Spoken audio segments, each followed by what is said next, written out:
Ukweli mchungu ni huu: vitu vinavyoamua maisha yako havikufundishwa shuleni, na wengi wanagundua hili wakiwa wamechelewa, baada ya kupoteza muda mwingi wakitegemea kile walichofundishwa tu.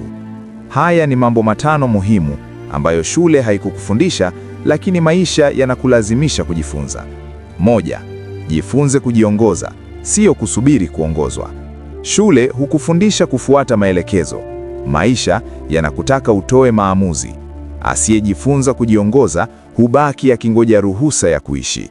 Uhuru huanza pale unapochukua usukani wa maisha yako. 2. Thamani ndiyo inaleta pesa, sio alama.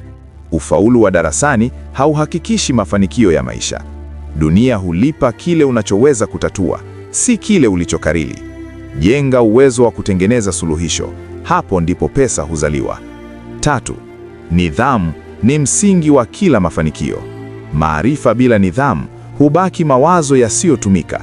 Kufanya kile kinachotakiwa hata bila hisia, ndipo mafanikio huanza.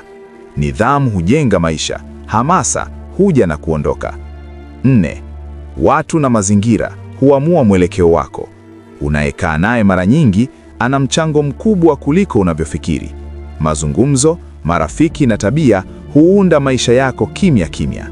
Chagua vizuri au utaongozwa bila kujua. 5.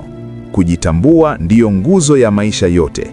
Asiyejijua hutumia maisha yake kujaribu kuwa mtu mwingine.